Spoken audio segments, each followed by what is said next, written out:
membabitkan isu illegal practice of estate agency. Seramai 2,400 ejen tidak berdaftar dipercayai direktur.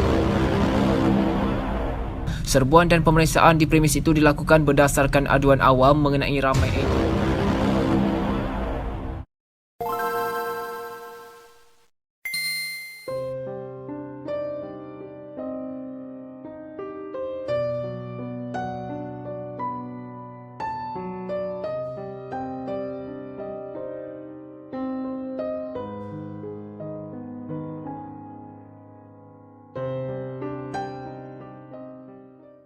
Hai, Assalamualaikum, salam sejahtera dan salam anak muda sekalian. Okey, so kembali lagi korang bersama aku, Afendi. Okey, so untuk korang yang menonton video aku yang sebelum ni, ada aku ceritakan pasal scammer hartanah, scammer property, di mana orang tu ialah klien aku sendiri yang memang dia terkenalah dengan scammer tu punya penipuan. Akhir sekali duit sewa dia memang tak dapat balik pun lah. At the end of the day, dia just buat report polis dan sebagainya. So kalau korang berminat nak tengok video yang sebelum tu, aku tinggalkan link dekat bawah. So hari ni aku nak bercerita pada korang agensi hartanah, okay, yang telah diserbu. Aku letak nama kat sini, scammer hartanah diserbu. Okay, basically even though dia orang claim sebagai dia orang ni agensi, tapi banyak laporan yang telah dibuat ke atas dia orang bahawa banyak ejen-ejen dia orang ni buat penipuan lah, penipuan jual beli property. Okay, so berita ni sebulan yang lepas, 5 hari sebelum kita PKP lah, start PKP fasa pertama kan, 18 hari bulan. So 5 hari sebelum, 13 bulan Mac 2020,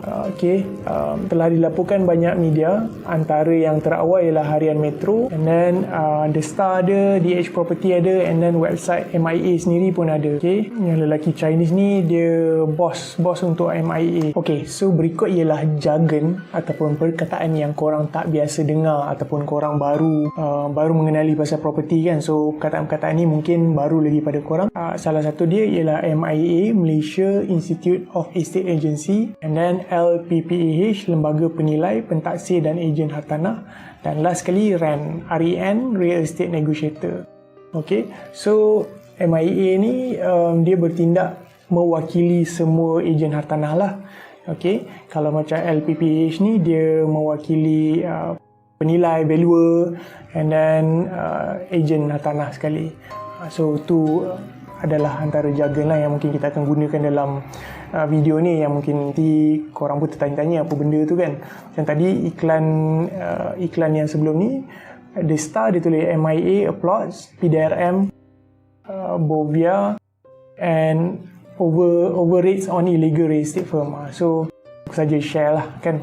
Okay, so ni antara petikan yang dia ambil dari The Star. Okay, we have received a large number of complaints from the public that this firm has been appointing illegal brokers to sell housing projects on behalf of property developers and perhaps member of the public. Okay, so aku baca setiap berita tu dan ni ringkasan dia lah untuk korang aku share kan. Okay, dia punya tempat tu, agensi tu terletak di Puncak Alam, Selangor. Okay, dia lantik sebanyak 2,400 ejen tidak berdaftar. Banyak. Okay, agensi biasa pun dalam 100-200 orang. Kalau ada banyak branch, lebih daripada 5-6 branch, logik lagi sampai 1,000 hingga 2,000 ejen. Ni satu agensi saja 2,400. And then tiada kad kuasa LPPAH.